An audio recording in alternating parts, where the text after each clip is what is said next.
around my story. Hi there, I'm Carl and I'm 19 years old. I live with my grandpa on his farm on the outskirts of the city. Grandpa is fond of nature and quietude, as these calm his soul and spirit. He loves cultivating flowers and is very skilled in this field. He reads numerous books on unusual species of flowers, including their planting and growing requirements. He can also extract perfume fragrances from flowers. At first, I didn't care about this hobby of his and viewed it as a waste of time. However, after talking with him many times at length and listening to his myriad descriptions of the beauty of nature and flowers, I became hooked on them myself. Now I am as passionate as he is about them, and I love to study and learn about exotic and rare flowers. One of Grandpa's friends happened to be a botanist. He could talk for hours about rare flowers, even imaginary ones depicted in science fiction movies. One evening after he had visited our home and left, we went into the kitchen to prepare dinner when suddenly there came a knock at our front door. I answered the door, but no one was there. Nothing save a small box with a card, which I dutifully carried to Grandpa. The card said simply, "A gift from a dear friend." So we opened the box to find some strange seeds that were unlike any that Grandpa had ever seen before. He read another part of the note. "This is a Yasni flower from the future. Get ready for a fantastical, unforgettable trip." We didn't really believe this silly message, but we decided, what the heck, let's plant them and see what happens. In just 3 days, the seeds had produced exotic-looking purple flowers. Grandpa plucked one to extract some perfume from it. It had a wonderfully fragrant smell. Suddenly, I felt enervated and listless. My vision blurred, I couldn't breathe, and I became dizzy and passed out. When I opened my eyes, I was in the middle of some unknown desert. There were unfamiliar-looking parked cars with people in unfamiliar-looking clothes. One of the strangers pointed at me in alarm and shouted, "Catch him!" I ran, but they surrounded me and caught me. They bound my hands and hung me from a horizontal tent frame. I heard a groan and looked to my left to see Grandpa, similarly bound and hanging from another tent frame. The strangers were speaking in a language I had never heard before. Their apparent leader came over to us and said, "See this desert? The entire world is like this. Because of you. You destroyed our world. Our future is dark and bleak now. Those Yasni flowers you planted ended up breeding out of control and destroyed the world. You need to pay for your foul deeds." Suddenly, I heard a gunshot. Someone had shot Grandpa in the chest. He was bleeding profusely and appeared to be unconscious or dead. I couldn't tell which. I screamed, and then the shooter came towards me with hatred blazing in his eyes. He stopped and placed his gun barrel to my forehead. I screamed, "No!" and closed my eyes tightly. After a pause and hearing no shot, I opened my eyes to find myself lying on the floor beside Grandpa, the plucked flower lying between us. I woke him up and told him about my dream and found that he had had the exact same dream. He called his botanist friend and described the seeds, the flower, and its fragrance to him. The botanist said the unknown flower sounded similar to one that grew high in the Swiss Alps. It was illegal to import because it was known to induce hallucinations and cause other unpredictable reactions in people. To this day, we have no idea who the dear friend was that sent us these unusual, hallucinogenic flowers. We figure it must have been someone's idea of a practical joke. Or were these Yasni flowers indeed sent to us from the future?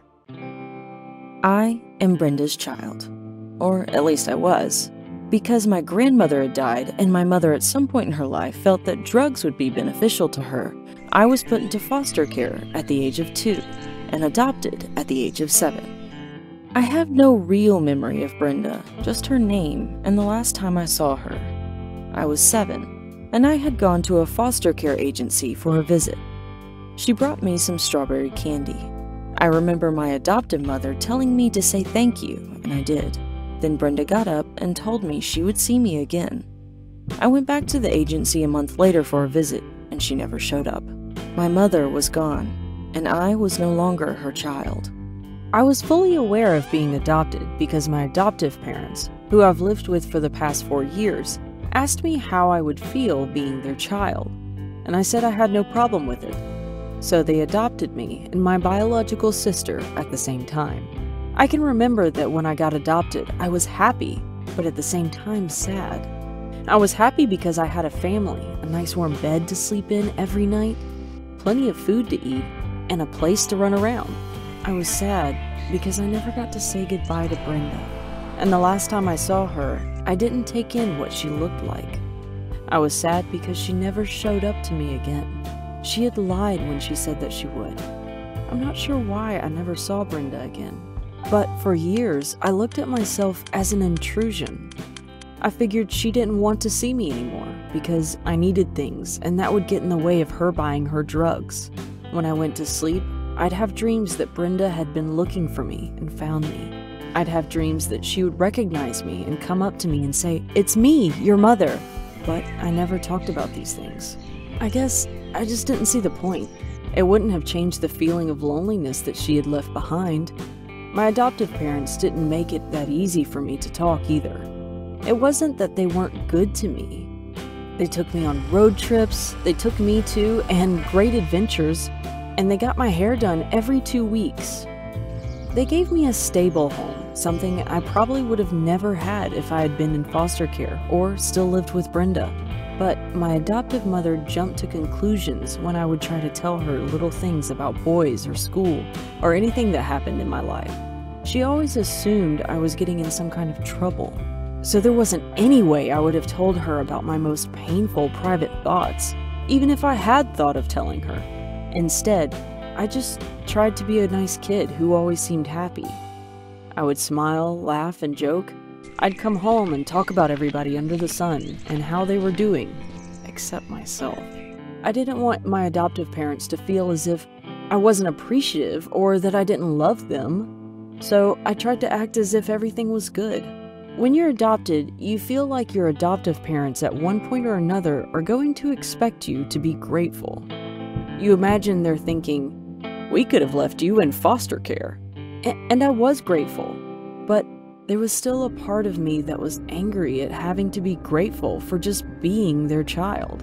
There was a part of me that didn't trust their love. A part that said, "What makes you love me when my real mother didn't love me? What's so real about your love?" When I was angry, I expressed my pain by either writing or acting out, or sometimes both. At school, I had a quick temper. I got into physical fights and cursed people out. I ran away from home a lot, more times than I can count. My family couldn't understand why I acted the way I did, and neither could I. I just knew that I felt bad.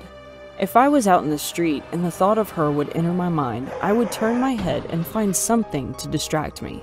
If I was at home, I would get up and grab a book or watch television. But even while I blocked her out, the hurt continued, and my behavior got worse and worse. I spoke whatever was on my mind and cared very little about how people were feeling. My most common response to anything anybody said to me was, "Whatever." I was rude, rebellious, and the smallest things ticked me off. I had a non-caring attitude, and the worse I got, the more frustrated and angry my parents got. By the time I was 12 or 13, my mother and I weren't really getting along. She often beat me, and a couple of times she could have seriously hurt me. Whenever I got on my mother's nerves, she would tell me, "I don't care who you go and tell that I punished you. If they want you, they could have you because I am tired of you." Or she'd say, "I never had this problem with my sons. Why couldn't you be like them?"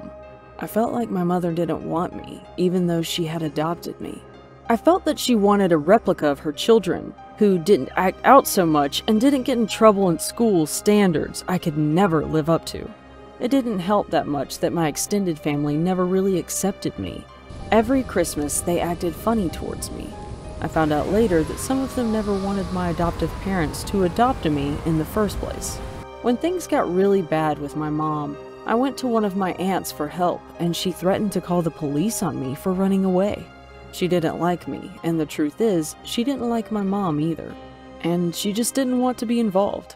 I ran away for the last time when I was 14, even though my mother wanted me back. I felt she had put me through too much to return.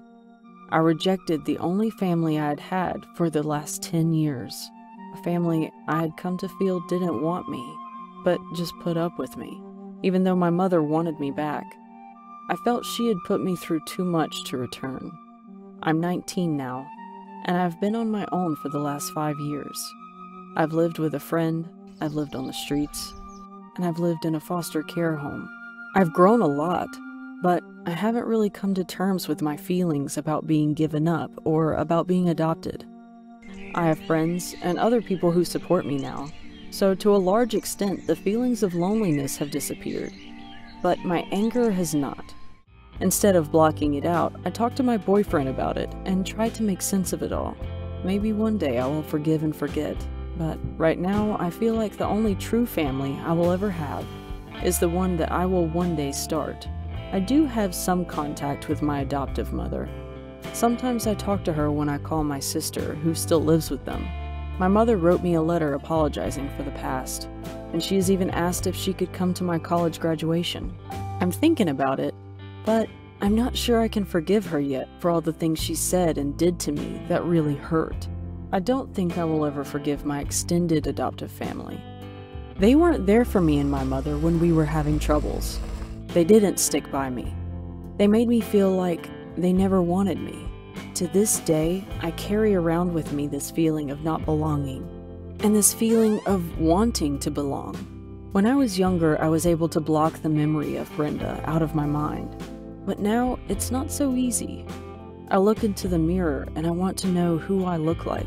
If the children I intend to have one day ask, "Mommy, what was she like, your real mother?" I want to be able to answer that, or I'd like my kids to be able to ask her for themselves. It seems like the chance of finding her are as slim as the skin peeled off an apple, so I gave up on that. I realize I may never find her. I'll have to accept that. Still, I want to find her, and the thought of her comes into my mind often. I am angry at her. I am angry because she lied to me, and I am angry because she left me. But I still believe that even if I found out that Brenda was not alive or even in jail, it would bring a sense of closure. It would fill up that empty space in my heart. Do you guys think I should keep looking for her? Or is it too late?